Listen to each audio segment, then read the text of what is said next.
ഞാനൊരു കഥ പറഞ്ഞുതരാം. അത് നിങ്ങൾ വളരെയധികം ശ്രദ്ധിച്ചു കേട്ടാൽ മാത്രമാണ് അതിന്റെ ഗൗരവം എന്തോരുണ്ടെന്നുള്ളത് നിങ്ങൾക്ക് മനസ്സിലാവുള്ളൂ. ഈ കഥ നടക്കുന്നത് കുറെ വർഷങ്ങൾക്ക് മുന്നെയാണ്. 1960കളിലാണ്. വിനിപെഗ് എന്ന പേരുള്ള ഒരു സ്ഥലത്ത് വെച്ചിട്ടാണ് ഇതെല്ലാം നടക്കുന്നത്. അവിടെ ജീവിച്ചു വന്ന ഒരു വ്യക്തിയുടെ പേരായിരുന്നു സ്റ്റെഫാൻ മിച്ചലാക്ക്. ഇദ്ദേഹം അവിടുത്തെ ഒരു ഇൻഡസ്ട്രിയൽ മെക്കാനിക് ആയിരുന്നു. അദ്ദേഹത്തിന്റെ കുടുംബത്തോടൊപ്പം വളരെയധികം സന്തോഷകരമായിട്ട് ജീവിച്ചു വന്ന ഒരു കാലഘട്ടമായിരുന്നു അത്. ഇദ്ദേഹം ബേസിക്കലി ഒരു മെക്കാനിക് ആയതുകൊണ്ട് തന്നെ ഇദ്ദേഹത്തിന് ഇന്ന ജോലി ഒന്നുമില്ല, എന്ത് കണ്ടാലും അദ്ദേഹം ചെയ്യും. അതോടൊപ്പം എല്ലാവർക്കും ഉള്ളതുപോലെ തന്നെ ഇദ്ദേഹത്തിനും ഒരു വീക്കെൻഡ് ഹോബി ഉണ്ടായിരുന്നു. ഇദ്ദേഹത്തിന് ഫ്രീ സമയം കിട്ടുമ്പോൾ ഇദ്ദേഹത്തിന് ചുറ്റുപാടുമുള്ള ഉൾപ്രദേശങ്ങളിൽ പോയി അവിടെ വെള്ളി കളക്ട് ചെയ്യാന്നുള്ളതായിരുന്നു ഇദ്ദേഹത്തിന്റെ ഒരു ഹോബി. ഇദ്ദേഹത്തെ പരിചയമുള്ള എല്ലാവർക്കും ഇദ്ദേഹത്തിന്റെ കുടുംബത്തോടും വളരെയധികം മതിപ്പായിരുന്നു. മറ്റുള്ള ആളുകളുടെ ജീവിതത്തിൽ അനാവശ്യമായിട്ട് ഇടപെടാത്ത ഒരു സാധാരണ മനുഷ്യൻ. അങ്ങനെ ഇദ്ദേഹവും ഇദ്ദേഹത്തിന്റെ കുടുംബവും സർവ്വസാധാരണമായി ഈ സ്ഥലത്ത് ജീവിച്ചു വരികയായിരുന്നു. 1967 ഒരു മെയ് മാസം ഇദ്ദേഹത്തിന് ഒരുപാടധികം ഫ്രീ സമയം കിട്ടിയപ്പോൾ തന്നെ ഇദ്ദേഹത്തിന്റെ ഹോബിയുമായിട്ട് ഇദ്ദേഹം പുറത്തേക്ക് ഇറങ്ങി. ഇത്തവണ ഇദ്ദേഹം പോയത് വിനിപെഗിൽ നിന്ന് ഏകദേശം 100 കിലോമീറ്റർ അപ്പുറത്തെടുക്കുന്ന വൈറ്റ് ഷെൽ പ്രൊവിൻസിയൽ പാർക്കിലേക്കാണ്. ഇവിടെ കണ്ടുവരുന്ന ഒരു തടാകത്തിന്റെ പേരാണ് ഫാൽക്കൺ ലേക്ക്. ഈ ഒരു പെർട്ടിക്കുലർ സ്ഥലത്ത് നിന്ന് ഒരുപാടധികം വെള്ളി ഇദ്ദേഹത്തിന് കളക്ട് ചെയ്യാൻ കഴിയും എന്നുള്ളൊരു പ്രതീക്ഷയിലാണ് ഇദ്ദേഹം അങ്ങോട്ട് പോയത്. ഏകദേശം 100 കിലോമീറ്ററോളം അപ്പുറത്തായത് കൊണ്ട് തന്നെ ഇദ്ദേഹം വീട്ടിൽ നിന്ന് നേരത്തെ തന്നെ ഇറങ്ങിയായിരുന്നു. അങ്ങനെ ഇദ്ദേഹം ആ ഒരു സ്ഥലത്തെത്തി പിറ്റേ ദിവസം തന്നെ ഇദ്ദേഹത്തിന്റെ ഹോബിയുമായിട്ട് പുറത്തേക്ക് ഇറങ്ങി. പ്രത്യേകിച്ച് ഡ്രമാറ്റിക്കലായിട്ട് പറയാനൊന്നുമില്ല, അതൊരു സാധാരണ ദിവസമായിരുന്നു. വെള്ളി അല്ലെങ്കിൽ സിൽവർ എന്ന് പറയുന്ന ഒരു മെറ്റൽ കണ്ടുവരുന്നത് ക്വാർട്സിന്റെ അകത്തായിരിക്കും, അതായത് വെള്ളാരം കല്ലിന്റെ അകത്തായിരിക്കും.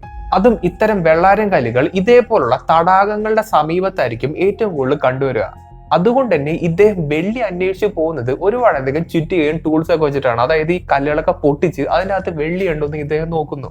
ഇത് വളരെയധികം സ്ലോ ആയിട്ടുള്ള ഹോബിയാണെന്നുണ്ടെങ്കിലും ഇദ്ദേഹത്തിന് ഇത് വലിയ ഇഷ്ടമായിരുന്നു. അങ്ങനെ ഇദ്ദേഹത്തിന്റെ പരിപാടികളൊക്കെ ആയിട്ട് മുന്നോട്ട് പോവുകയായിരുന്നു. പെട്ടെന്നാണ് ഇദ്ദേഹത്തിന്റെ പുറയിൽ നിന്ന് ഒരുപാടധികം കിളികൾ ഇങ്ങനെ പറന്നു പോകുന്നതായിട്ട് ഇദ്ദേഹം ശ്രദ്ധിക്കുന്നത്. ഇത്തരം കാര്യങ്ങളെല്ലാം സർവ്വസാധാരണമായിട്ട് പ്രകൃതിയിൽ സംഭവിക്കുന്നതായതുകൊണ്ട് തന്നെ ഇദ്ദേഹം ആദ്യം അതൊന്നും കാര്യമാക്കിയിരുന്നില്ല. പക്ഷേ ഇദ്ദേഹത്തിന് ചെറിയൊരു സംശയം തോന്നിയിട്ട് ഒന്ന് തിരിഞ്ഞു നോക്കിയതാണ്. ആ ഒരു നിമിഷം, ആ ഒരു തിരിഞ്ഞു നോക്കൽ ഇദ്ദേഹത്തിന്റെ ജീവിതം തന്നെ മാറ്റിമറിച്ച ഒരു സംഭവമായിട്ട് മാറി. ഇദ്ദേഹം കണ്ട കാഴ്ച എന്താവാ വെച്ചാൽ 2 സിഗാർ ഷേപ്പുള്ള ഒബ്ജക്റ്റുകൾ ഈ കായലിന്റെ മുകളിലേക്ക് അപ്രോച്ച് ചെയ്ത് വരുന്നു. ഒന്നാമത്തെ കാര്യം, ഇത്തരത്തിലുള്ള കാഴ്ചകളൊന്നും ആർക്കും പെട്ടെന്ന് ഉൾക്കൊള്ളാൻ കഴിയില്ല. അതുകൊണ്ട് തന്നെ ഇദ്ദേഹം ഞെട്ടി കോരിത്തരിച്ച് നിൽക്കുന്ന ഒരു അവസ്ഥയിലായിരുന്നു. പക്ഷെ പിന്നീട് സംഭവിച്ചതാണ് 2026 വരെ വളരെയധികം കോൺട്രവേഴ്ഷ്യൽ ആയിട്ട് നിന്ന ഒരു കാര്യം. ഇദ്ദേഹം ആദ്യം ഈ ഒരു സംഭവത്തെ ലേക്കിന്റെ മുകളിലേക്ക് അപ്രോച്ച് ചെയ്ത് വരുന്നതായിട്ട് കണ്ടത് ഒരു സിഗാർ ഷേപ്പിലാണെന്നുണ്ടെങ്കിൽ കുറച്ചു നേരം കഴിഞ്ഞപ്പോൾ ആ സിഗാർ ഷേപ്പ് മാറി ഒരു ടിപ്പിക്കൽ UFOയുടെ ഷേപ്പായിട്ട് അത് മാറി. ഇവിടെ 2 UFOനെയാണ് ഇദ്ദേഹം കണ്ടിരിക്കുന്നത്. അതിൽ ഒരു UFO ഈ തടാകത്തിന്റെ മുകളിൽ പയ്യെ ഇങ്ങനെ പറന്നു നിൽക്കുകയായിരുന്നു. അങ്ങനെ കുറച്ചു നേരം കഴിഞ്ഞപ്പോൾ ഈ സംഭവം പയ്യെ മുകളിലേക്ക് ഇങ്ങനെ ഉയർന്നു പോകുന്നു. പിന്നെ സൂപ്പർസോണിക് സ്പീഡിൽ അത് എങ്ങോട്ടോ പറന്നു പോകുന്നു.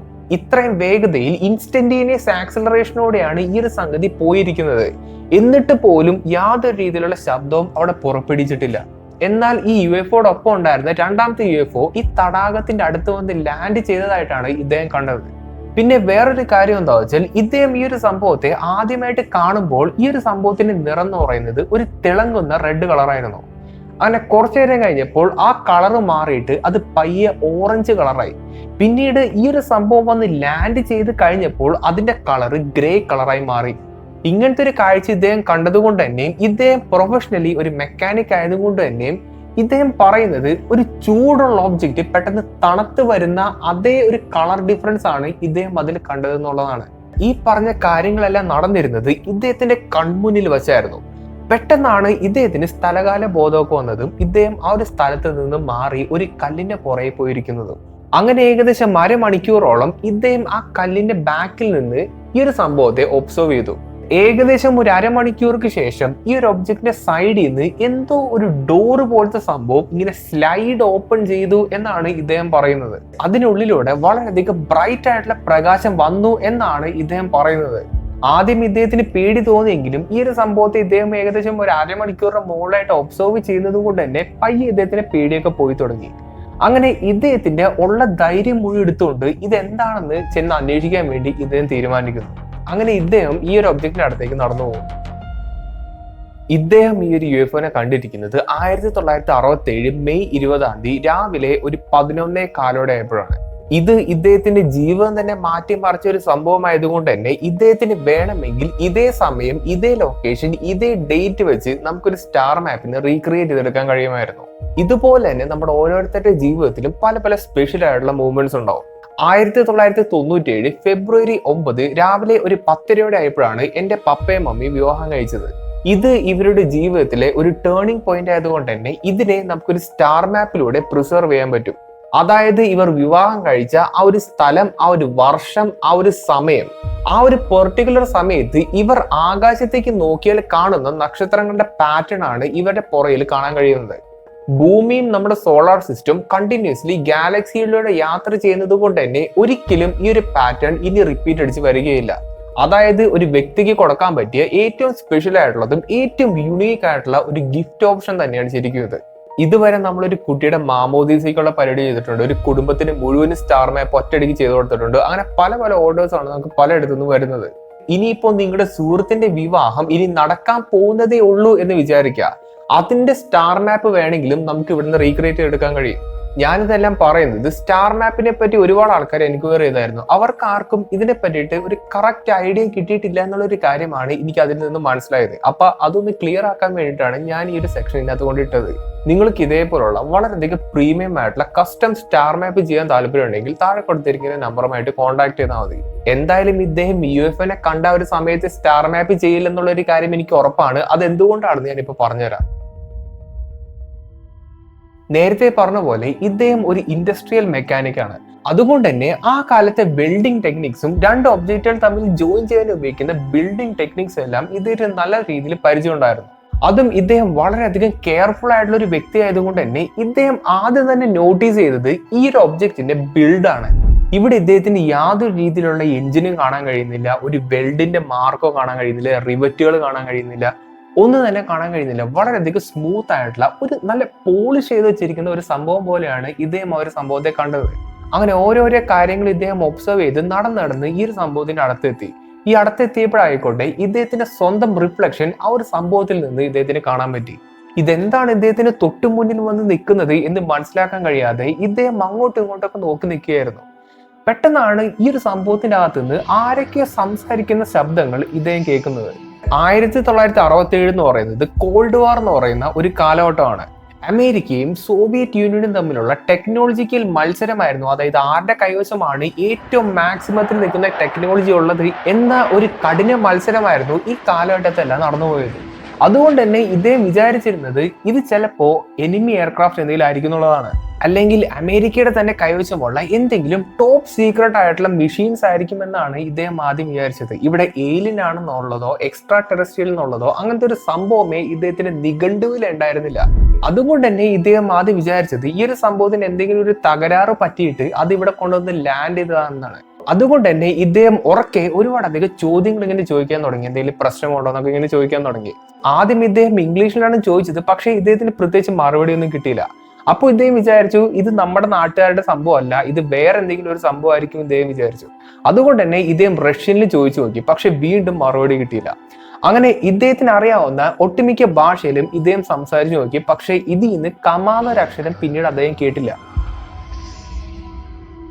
അങ്ങനെ കുറച്ചു നേരം കഴിഞ്ഞപ്പോൾ ഇദ്ദേഹത്തിന്റെ കോൺഫിഡൻസ് വീണ്ടും കൂടി വന്നു. അതായത് ഇവിടെ യാതൊരു പ്രശ്നം ഉണ്ടാക്കാത്തത് കൊണ്ട് തന്നെ ഇദ്ദേഹത്തിന് നല്ല ധൈര്യം വന്നു. അങ്ങനെ ഇദ്ദേഹം ഈ തുറന്നെടുക്കുന്ന ഒരു ഡോറ് പോലത്തെ സംഭവമില്ലേ, അതിന്റെ അടുത്തേക്ക് പയ്യെ നടന്നിട്ട് അതിന്റെ അകത്തേക്ക് ഒന്ന് തല എത്തിച്ചു നോക്കി. ഇദ്ദേഹത്തിന് ടെസ്റ്റിമോണി അനുസരിച്ച് വളരെയധികം ക്ലീൻ ആയിട്ടുള്ള ഒരു ഇന്റീരിയർ ആയിരുന്നു ഈ ഒരു സംഭവത്തിന് ഉണ്ടായിരുന്നത്. അതായത് 1960-കളിലെ ഒരു എയർക്രാഫ്റ്റിന്റെ ഇന്റീരിയർ നിങ്ങളൊന്ന് ആലോചിച്ച് നോക്കാം. നിറഞ്ഞ സ്വിച്ചുകളോ അതും ഇതൊക്കെ ആയിട്ട് ഇങ്ങനെ വളരെ മെസ്സായിട്ട് എടുക്കുന്ന ഒരു സംഭവമായിരിക്കും. അതാണ് ശരിക്കും ഇദ്ദേഹം പ്രതീക്ഷിച്ചത്. പക്ഷേ ഇതിന്റെ അകത്ത് അങ്ങനത്തെ യാതൊരു രീതിയിലുള്ള സംഭവം ഇദ്ദേഹം കണ്ടില്ല. അതുകൊണ്ട് തന്നെ ഇദ്ദേഹത്തിന്റെ ടെസ്റ്റിമോണിയിലൂടെ ഇദ്ദേഹം പറയുന്നത് വളരെയധികം ഫ്യൂച്ചറിസ്റ്റിക് ആയിട്ടുള്ള ഒരു കമ്പ്യൂട്ടർ പോലെയാണ് ശരിക്കും ഇദ്ദേഹത്തിന് തോന്നിയെന്നുള്ളതാണ്. പിന്നീട് സംഭവിച്ചത് വളരെയധികം നാടകീയമായിട്ടുള്ള കാര്യങ്ങളായിരുന്നു. ഇദ്ദേഹത്തിന് മുന്നിൽ തുറന്നിരുന്ന ഒരു ഡോറ് പെട്ടെന്ന് അടയുന്നു. പക്ഷേ ഈ ഒരു സംഭവത്തിന്റെ തൊട്ടടുത്താണ് ഇദ്ദേഹം ഇങ്ങനെ നിന്നിരുന്നത്. അതും ഇദ്ദേഹം ഈ കല്ലൊക്കെ പൊട്ടിക്കാൻ ഉപയോഗിക്കുന്നത് ഇദ്ദേഹത്തിന്റെ കൈയും ചുറ്റിയും കൊണ്ടായതുകൊണ്ട് തന്നെ ഇദ്ദേഹത്തിന്റെ കൈക്ക് യാതൊരു രീതിയിലുള്ള കംപ്ലൈന്റ് പറ്റാണ്ടിരിക്കാൻ വേണ്ടിയിട്ട് വളരെയധികം തിക്കായിട്ടുള്ള ഗ്ലൗസ് ഇദ്ദേഹം ഇട്ടിട്ടുണ്ടായിരുന്നു. അപ്പോൾ അതിന്റെ ധൈര്യത്തിൽ ഇദ്ദേഹം ആ ഒരു സംഭവത്തിനെ ഇങ്ങനെ കൈയും കൊണ്ട് ഇങ്ങനെ തൊടാൻ വേണ്ടി ശ്രമിച്ചു. എന്തോ ഭാഗ്യത്തിനാണ് അന്ന് ഇദ്ദേഹം ഗ്ലൗസ് ധരിച്ചിരുന്നത്. കാരണം ഈ ഒരു സംഭവത്തെ തൊട്ടപ്പോൾ തന്നെ അദ്ദേഹം ധരിച്ചിരുന്ന ആ ഒരു ഗ്ലൗസ് മുഴുവനും ഉരുകി പോകുന്ന ഒരു അവസ്ഥയായിരുന്നു. അതായത് അത്രയ്ക്ക് ചൂടുള്ള ഒരു സംഗതിയായിരുന്നു ശരിക്കും അത്. അതിനുശേഷം ഈ ഒരു ഒബ്ജക്റ്റ് നിന്ന നിൽപ്പിൽ ഇങ്ങനെ ചുറ്റാൻ തുടങ്ങി, അതിങ്ങനെ റൊട്ടേറ്റ് ചെയ്യാൻ തുടങ്ങി. പിന്നീട് ഈ ഒരു സംഭവം പെട്ടെന്ന് നിന്നു. അതായത് നിൽക്കുന്ന സമയത്ത് ഇദ്ദേഹം കാണുന്നത് ഒരു ഗ്യാപ്പ് പോലത്തെ ഒരുമാതിരി എക്സോസ്റ്റ് പോലത്തെ ഒരു സംഭവമാണ്. പിന്നീട് വളരെയധികം ചൂടുള്ള എന്തോ തരത്തിലുള്ള ഗ്യാസ് ഈ ഒരു സംഭവത്തിന്റെ അകത്തോടെ ഇങ്ങനെ വന്നു. അതിനുശേഷം ഈ ഒരു ഒബ്ജക്റ്റ് എങ്ങോട്ടോ പറന്നുപോയി. ഈ ഗ്യാസ് ആയിക്കോട്ടെ ഇദ്ദേഹത്തിന്റെ നേരെയാണ് വന്നിരിക്കുന്നത്. അതായത് ഇദ്ദേഹത്തിന്റെ നെഞ്ചത്തേക്കാണ് ആ ഒരു ഗ്യാസ് തട്ടിയത്. അതിന്റെ റിസൾട്ട് ആയിട്ട് ഇദ്ദേഹത്തിന്റെ ഷർട്ട് തീ പിടിക്കുകയും ഇദ്ദേഹത്തിന് വളരെയധികം സിവിയർ ആയിട്ടുള്ള പൊള്ളലും ഏറ്റു. ഇങ്ങനെ വല്ലാത്തൊരവസ്ഥയിൽ ഒറ്റപ്പെട്ട് കഴിഞ്ഞാൽ നമ്മൾക്ക് ആർക്കായാലും വളരെയധികം പേടി തോന്നും. എന്താണ് ഇവിടെ സംഭവിച്ചിരിക്കുന്നത് എന്ന് മനസ്സിലാക്കാനും കൂടി പറ്റാത്തത് കൊണ്ട് തന്നെ ഇദ്ദേഹത്തിന്റെ പേടി വളരെയധികം കൂടി. പിന്നീട് ഇദ്ദേഹം ശ്രദ്ധിച്ച വേറൊരു കാര്യം എന്താ വെച്ചാൽ ഓരോ സെക്കൻഡ് മുന്നോട്ട് പോകും തോറും ഇദ്ദേഹത്തിന്റെ ആരോഗ്യനില അത് കുറഞ്ഞു വരുന്നതായിട്ട് ഇദ്ദേഹത്തിന് ഫീൽ ചെയ്യുന്നുണ്ട്. ഇങ്ങനെ അധികം നേരം ഇദ്ദേഹത്തിന് പിടിച്ചു നിൽക്കാൻ കഴിയില്ല എന്നുള്ളൊരു കാര്യം ഇദ്ദേഹത്തിന് മനസ്സിലായി. അപ്പോൾ ഉള്ള ആരോഗ്യം വെച്ച് ഇദ്ദേഹം തൊട്ടടുത്ത റോഡിലേക്ക് നടന്നു. എന്നിട്ട് ആ വഴി പോകുന്ന വണ്ടികളെല്ലാം ഇദ്ദേഹം കൈ കാണിക്കാൻ തുടങ്ങി. പക്ഷെ ആരും തന്നെ നിർത്തിയില്ല. അവസാനം നിർത്തിയത് ഒരു പോലീസുകാരായിരുന്നു. അങ്ങനെ പോലീസുകാർ ഇദ്ദേഹത്തെ കണ്ടപ്പോൾ ഇവർ ചെയ്യുന്ന ഒരു സാധാരണ പ്രോട്ടോകോൾ ഉണ്ട്. അതായത് ഇദ്ദേഹം ഡ്രങ്ക് ആണ്, കള്ളുടിച്ചിട്ടാണ് ഇങ്ങനെ നിൽക്കുന്നത് എന്നൊക്കെ നോക്കിയിട്ടുണ്ടായിരുന്നു. അപ്പോൾ അതൊന്നും അല്ലായിരുന്നു. ഇദ്ദേഹത്തിന്റെ ആരോഗ്യനില വളരെയധികം മോശമായതുകൊണ്ട് തന്നെ ഈ പോലീസ് ഓഫീസേഴ്സ് ഹോസ്പിറ്റലിലേക്ക് ഇദ്ദേഹത്തെ സുരക്ഷിതമായിട്ട് എത്തിക്കാം എന്നുള്ളൊരു കാര്യം ഓഫർ ചെയ്തു. പക്ഷെ ഇദ്ദേഹം ഡിനൈ ചെയ്തു. അതിനുശേഷം ഇദ്ദേഹം സ്വയം ബസ്സിൽ കയറി ഇദ്ദേഹത്തിന്റെ സ്ഥലത്തേക്ക് പോവുകയാണ് ഉണ്ടായത്. ഇങ്ങനെ ഇദ്ദേഹം ചെയ്യാനുള്ളതിന്റെ പ്രധാന കാരണം ഇദ്ദേഹത്തിന്റെ വീട് 100 കിലോമീറ്ററുകൾക്ക് അപ്പുറമായിരുന്നു. അപ്പോൾ അത്രയും ഡിസ്റ്റൻസിലാണ് ഒരു ഹോസ്പിറ്റലൈസ് ആവുന്നുണ്ടെങ്കിൽ ഇദ്ദേഹത്തിന്റെ കുടുംബത്തിനെ അറ്റൻഡ് ചെയ്യാൻ വളരെയധികം ബുദ്ധിമുട്ടായിരിക്കും. അതോടൊപ്പം ഇദ്ദേഹത്തിന്റെ ആരോഗ്യം ഇത്ര അധികം വഷളാവും എന്നുള്ളൊരു കാര്യം ഇദ്ദേഹത്തിന് അറിയില്ലായിരുന്നു. അതായത് പെട്ടെന്ന് ക്യൂർ ആവുമെന്നാണ് ഇദ്ദേഹം വിചാരിച്ചത്. അങ്ങനെ എങ്ങനെയോ ഇദ്ദേഹത്തിന്റെ വീട്ടിലേക്ക് എത്തുന്നു. പിറ്റേ ദിവസം തന്നെ ഇദ്ദേഹം ഹോസ്പിറ്റലിലേക്ക് പോകുന്നു. ഇവിടുത്തെ കോമഡി എന്താ വെച്ചാൽ ഡോക്ടേഴ്സ് ഇദ്ദേഹത്തെ ട്രീറ്റ് ചെയ്ത ആ ഒരു സമയം മുഴുവനും, അതായത് ഏകദേശം 2 ദിവസത്തോളം UFO എന്ന് പറയുന്ന ഒരു സംഭവത്തിന്റെ വാക്ക് പോലും ഇദ്ദേഹം മിണ്ടിയിട്ടില്ല. ഇവിടെ എന്താണ് സംഭവിച്ചത് എന്നത് ഇദ്ദേഹം മാത്രമാണ് കണ്ടിരിക്കുന്നത്. അങ്ങനെ 1-2 ദിവസം മുന്നോട്ട് വന്നു. ഇദ്ദേഹത്തിന്റെ ആരോഗ്യനില അത്യാവശ്യം ഒന്ന് മെച്ചപ്പെട്ടു വന്നു. പിന്നീട് ഇദ്ദേഹം ചെയ്ത കാര്യം എന്താ വെച്ചാൽ നേരെ പ്രസിന്റെ അടുത്ത് പോയിട്ട് കാര്യം പറയും. ഇവിടെ പോലീസിന്റെ അടുത്തോ ഗവൺമെന്റിന്റെ അടുത്തോ അല്ല പറയുന്നത്, പബ്ലിക്കിലേക്ക് തുറന്നടിച്ച് ഇവിടെ എന്താണ് സംഭവിച്ചത് എന്ന് ഇദ്ദേഹം പറയുന്നു. ആ ഒരു മൊമെന്റിലാണ് ഈ ഒരു സ്റ്റോറി ലോകം മുഴുവനും അറിയുന്നത്. പിന്നീട് ഒരൊറ്റ ആഴ്ച കൊണ്ട് ഇദ്ദേഹത്തിന്റെ ശരീരഭാരം വളരെയധികം കുറഞ്ഞു. വളരെയധികം ഹെൽത്തി ആയിട്ടുള്ള ഒരു മനുഷ്യൻ പെട്ടെന്ന് കുഴഞ്ഞു വീഴാൻ തുടങ്ങി. വളരെയധികം സിവിയർ ആയിട്ടുള്ള മുടി കൊഴിച്ചിലും അങ്ങനെ പല സിംറ്റംസും ഇദ്ദേഹത്തിന് അനുഭവപ്പെടാൻ തുടങ്ങി. അതോടൊപ്പം തന്നെ ഇദ്ദേഹം പറഞ്ഞ വേറൊരു കാര്യമുണ്ട്. ഈ UFO തിരിഞ്ഞ് അതിന്റെ എക്സോസ്റ്റ് സൈഡ് ഇദ്ദേഹത്തിന് നേരെ വന്ന് നിൽക്കുകയും അതിനുശേഷം എന്ത് ചൂടുള്ള ഗ്യാസ് അതിന്റെ പുറത്തു നിന്ന് വരികയും പിന്നീട് ആ ഒരു സംഗതി എങ്ങോട്ടോ പറന്നുപോയി. അതാണ് ശരിക്കും ഇദ്ദേഹം കണ്ടത്. ഈ ഗ്യാസ് ആയിക്കോട്ടെ ഇദ്ദേഹത്തിന്റെ നെഞ്ചത്തേക്ക് വന്നാണ് ശരിക്കും അടിച്ചിരിക്കുന്നത്. ഈ ഗ്യാസ് ഇദ്ദേഹത്തിന്റെ നെഞ്ചത്ത് വന്ന് അടിച്ചപ്പോൾ ഉണ്ടായ ഒരു പൊള്ളല് അത് ഒരു പാറ്റേണിലായിരുന്നു ശരിക്കും അദ്ദേഹത്തിന്റെ ശരീരത്തിൽ കാണാൻ കഴിഞ്ഞത്. സാധാരണ ഒരു പൊള്ളലാണെന്നുണ്ടെങ്കിൽ അതൊരു ഇറഗുലർ ആയിട്ടുള്ള നമുക്ക് പ്രെഡിക്റ്റ് ചെയ്യാൻ പറ്റാത്ത ഒരു പാറ്റേണിലായിരിക്കും നമ്മുടെ സ്കിന്നിൽ ഇങ്ങനെ കാണാൻ കഴിയുക. പക്ഷെ ഇദ്ദേഹം കണ്ടത് ഒരു പാറ്റേൺ ആണ്. പിന്നീട് ഇദ്ദേഹത്തിന്റെ ബ്ലഡ് ടെസ്റ്റിലൂടെ അറിയാൻ കഴിഞ്ഞത് ഇദ്ദേഹത്തിന്റെ വൈറ്റ് ബ്ലഡ് സെൽസ് എല്ലാം വളരെയധികം കുറഞ്ഞു വരുന്നുണ്ട്. ഇതെല്ലാം ചൂണ്ടിക്കാണിക്കുന്നത് വളരെയധികം high amount of radiation poisoning ആണ്. വളരെയധികം സിവിയർ ആയിട്ടുള്ള റേഡിയേഷൻ മൂലം ഉണ്ടാവുന്ന പലതരത്തിലുള്ള സിംറ്റംസ് ആണ് ശരിക്കും ഇതെല്ലാം. ഇത്രയും തെളിവുകൾ ഉള്ളത് കൊണ്ട് തന്നെ ഇവിടെ എന്തൊക്കെയോ സംഭവിച്ചിട്ടുണ്ട് എന്നുള്ളൊരു കാര്യം എല്ലാവർക്കും മനസ്സിലാവുന്നു. അങ്ങനെ ഈ ഒരു സംഭവത്തിന്റെ ഇൻവെസ്റ്റിഗേഷൻ ആരംഭിക്കുന്നു. ഇത് വളരെയധികം അൺയൂഷ്വൽ ആയിട്ടുള്ള ഒരു കേസ് ആയതുകൊണ്ട് തന്നെ ഒരുപാടധികം ഗവൺമെന്റ് ബോഡീസ് ആണ് ഈ ഒരൊറ്റ സംഭവത്തെ പറ്റി അന്വേഷിക്കാൻ വേണ്ടി പുറത്തേക്ക് വരുന്നത്. RCMP, royal Canadian air force, federal and provincial health department, പിന്നെ അമേരിക്കൻ സിവിലിയൻ ഗ്രൂപ്പ് ആയിട്ടുള്ള APRO, അങ്ങനെ ഒരുപാടധികം ഗവൺമെന്റ് തലത്തിലുള്ള ഇൻസ്റ്റിറ്റ്യൂട്ട്സ് ആണ് ഈ ഒരു സംഗതിയെ ഇൻവെസ്റ്റിഗേറ്റ് ചെയ്തത്. ഇവിടെ തെളിവുകളെല്ലാം വളരെയധികം സ്ട്രോങ് ആയിട്ട് നിൽക്കുന്നത് കൊണ്ടും ഇവർ ഇങ്ങനത്തെ ഒരു സംഭവം ഇതിനു മുമ്പ് കേൾക്കാത്തത് കൊണ്ടും ഇവർക്ക് ഇത് എന്താണെന്നുള്ളത് മനസ്സിലാവുന്നില്ല. ഇത് റേഡിയേഷൻ പോയിസണിങ് ആണെന്നുള്ള ഒരു കാര്യം ഇവർക്ക് മനസ്സിലാവുന്നുണ്ട്. പക്ഷേ ഈ കായലിന്റെ അവിടേക്ക് വെച്ചിട്ട് എങ്ങനെയാണ് ഇത്ര സിവിയർ ആയിട്ടുള്ള റേഡിയേഷൻ വരുന്നത് എന്നുള്ളൊരു കാര്യം ഇവർക്ക് മനസ്സിലാവുന്നില്ല. പിന്നീട് ഇവർക്ക് കൺക്ലൂഡ് ചെയ്യാൻ പറ്റുന്ന ഒരുപാട് അധികം കാര്യങ്ങളുണ്ട്. അതായത് ഇദ്ദേഹത്തിന് എന്തെങ്കിലും മെന്റൽ ഇൽനെസ് ഉണ്ടോ, അതോ എന്തെങ്കിലും ഹാലൂസിനേഷൻ ആണോ, അങ്ങനെ പലതരത്തിലുള്ള കാര്യങ്ങൾ ഇദ്ദേഹത്തിന് ഉണ്ടോ എന്നുള്ളൊരു കാര്യം അന്വേഷിക്കുന്നതിന് വേണ്ടി ഒരു ബാക്ക്ഗ്രൗണ്ട് സ്റ്റഡി നടത്തുന്നു, ഇദ്ദേഹത്തിനെ പറ്റി നടത്തുന്നു. പക്ഷേ ഇദ്ദേഹം വളരെയധികം ക്ലിയർ ആയിട്ടുള്ള ഒരു വ്യക്തിയായിരുന്നു. യാതൊരു രീതിയിലുള്ള പ്രശ്നത്തിനും പോകാത്ത, യാതൊരു രീതിയിൽ അസൂയില്ലാത്ത ഒരു സാധാരണ ഒരു മനുഷ്യരായിരുന്നു. UFO എന്ന് പറയുന്ന ഒരു സംഭവത്തെ പറ്റി സ്ട്രോങ് ആയിട്ട് ഡിസഗ്രി ചെയ്യുന്ന ഒരു വ്യക്തിയാണ് ഇദ്ദേഹം. അതുകൊണ്ട് തന്നെ ഇദ്ദേഹം ഇങ്ങനത്തെ ഒരു കഥ അടിച്ചിറക്കും എന്നുള്ള ഒരു കാര്യം നമുക്ക് ആർക്കും വിശ്വസിക്കാൻ പറ്റില്ല. പിന്നീട് വേറൊരു കാര്യം എന്താ വെച്ചാൽ, ഇവർ നടത്തി വന്ന ഒരു ഇൻവെസ്റ്റിഗേഷന്റെ ഭാഗമായി ഇദ്ദേഹത്തിന് ഈ ഒരു സംഭവം സംഭവിച്ച ആ ഒരു സ്ഥലത്ത് നിന്നിട്ടുള്ള ഒരുപാടധികം സാമ്പിൾസ് ഇവർ ടെസ്റ്റ് ചെയ്ത് നോക്കിയിട്ടുണ്ടായി. അതിൻ്റെ അകത്ത് വളരെയധികം റേഡിയോ ആക്റ്റീവ് ആയിട്ടുള്ള റേഡിയം 226 എന്ന് പറയുന്ന ഒരു സംഭവം അവർ കണ്ടെത്തിയായിരുന്നു. അങ്ങനെ ഒരുപാട് നാളുകൾ നീണ്ടു നിന്ന ഒരു ഇൻവെസ്റ്റിഗേഷൻ പയ്യെ കൺക്ലൂഡ് ചെയ്യുന്നു. ഇത് ഒരു അൺഎക്സ്പ്ലെയിൻഡ് ആയിട്ടുള്ള മിസ്റ്ററി ആണ് എന്നാണ് ഇവർ പറയുന്നത്. അങ്ങനെ ഏകദേശം 60ഓളം വർഷങ്ങൾ മുന്നോട്ട് പോകുന്നു. 2026 വരെ എത്തുന്നു. ഇപ്പോൾ ഗവൺമെന്റ് ഇതാ ഒരുപാടധികം പറക്കുന്ന കളികളുടെയും UFOയുടെ വീഡിയോസ് ഒക്കെ ഇങ്ങനെ പുറത്തേക്ക് വിട്ടിട്ടുണ്ട്. ഇതിലൂടെ ആവട്ടെ ഇദ്ദേഹം പറയുന്ന പോലെ ആദ്യം ഒരു ഷേപ്പ് ആയിരിക്കും ഈ ഒരു പറക്കുതളിലേക്ക് കാണാൻ കഴിയുന്നത്, പിന്നീട് അത് വേറെ ഷേപ്പായിട്ട് മാറുന്നു. അതായത് ഇദ്ദേഹം എന്താണോ അന്ന് കണ്ടത് അതിനോട് വളരെയധികം സിമിലർ ആയിട്ടുള്ള ഒരുപാടധികം വീഡിയോസ് ആണ് ഇപ്പോൾ ഗവൺമെന്റ് പുറത്തേക്ക് വിട്ടിരിക്കുന്നത്. നിങ്ങളൊന്ന് ആലോചിച്ച് നോക്കുക, ആ കാലഘട്ടത്തിൽ നിങ്ങളാണ് ഇങ്ങനത്തെ ഒരു സംഭവത്തെ കണ്ടെങ്കിൽ ആ ഒരു സംഭവത്തെ പറ്റി നിങ്ങൾ പുറത്ത് പറയുകയാണെങ്കിൽ ആ പ്രദേശത്തെ ഏറ്റവും വലിയ മണ്ടൻ നിങ്ങളായിരിക്കും. ഞാൻ വെറുതെ പറയുന്നതല്ല, UFO എന്ന് പറയുന്ന ഒരു സംഭവത്തെ ഏറ്റവും കൂടുതൽ പിന്തിരിപ്പിച്ചിരുന്ന ഒരു കാലഘട്ടമായിരുന്നു അത്. അതായത് റോബോട്ട്സ് ഇൻ പാലൻ എന്ന് പറയുന്ന ഒരു വീഡിയോ ചെയ്തായിരുന്നു. അപ്പോൾ അതിന്റെയൊക്കെ റിസൾട്ടാണ് ശരിക്കും ഇത്. ഇവിടെ തെളിവുണ്ടോ എന്ന് ചോദിച്ചു കഴിഞ്ഞാൽ ഇഷ്ടംമാതിരി തെളിവാണ് ഇവിടെ കിടക്കുന്നത്. ഇവിടെ ഇൻവെസ്റ്റിഗേറ്റ് ചെയ്തിരിക്കുന്നത് ഗവൺമെന്റ് തലത്തിലുള്ള 4-5 ബോഡീസ് ആണ്. അപ്പോൾ ഇതിന്റെ സീരിയസ്നെസ് എന്തോരം ഉണ്ടെന്നുള്ളത് നിങ്ങളൊന്ന് ആലോചിച്ച് നോക്കുക. UFO അല്ലെങ്കിൽ UAP എന്ന് പറയുന്നത് ഒരു കഥ മാത്രമായിട്ടായിരിക്കും നമുക്ക് എല്ലാവർക്കും ഇങ്ങനെ തോന്നിയിട്ടുണ്ടാവും. അതിന്റെ മെയിൻ കാരണം ഞാൻ നേരത്തെ പറഞ്ഞ പോലെ നമ്മുടെ സയന്റിഫിക് മീഡിയസ് മാത്രമാണ്. ഇത്തരം വെൽ ഡോക്യുമെന്റ് ആയിട്ടുള്ള കേസുകളെ പറ്റി പറയാൻ ഏതൊരു സയന്റിഫിക് മീഡിയയും ഒന്ന് പേടിക്കും. കാരണം ഇതുപോലുള്ള എത്രയോ സംഭവങ്ങളാണ് നമ്മുടെ ലോകത്ത് ഈ സമയം കൊണ്ട് നടന്നുപോയിരിക്കുന്നത്. ഇതെല്ലാം ചൂണ്ടിക്കാണിക്കുന്നത് നമ്മൾക്കറിയാൻ പാടില്ലാത്ത ഒരു റിയാലിറ്റി നമ്മുടെ കൺമുന്നിലൂടെ നടന്നു പോകുന്നുണ്ടെന്നുള്ളത് മാത്രമാണ്. ഈ വീഡിയോ ഞാൻ പറഞ്ഞു തുടങ്ങിയത് ഒരു കഥ പറയാൻ പോകുന്നു എന്നുള്ള രീതിയിലായിരുന്നു. പക്ഷേ ഇതൊരു കഥയല്ല. കാനഡയിലത്തെ തന്നെ ഏറ്റവും വെൽ ഡോക്യുമെന്റ് ആയിട്ടുള്ള ഒരു പറക്കുംതള്ളിയുടെ കേസാണിത്. ഇപ്പോഴും ഈ ഒരു സമയം വരെ ഈ ഒരു സംഭവം എന്താണെന്നുള്ളത് ആർക്കും മനസ്സിലായിട്ടില്ല.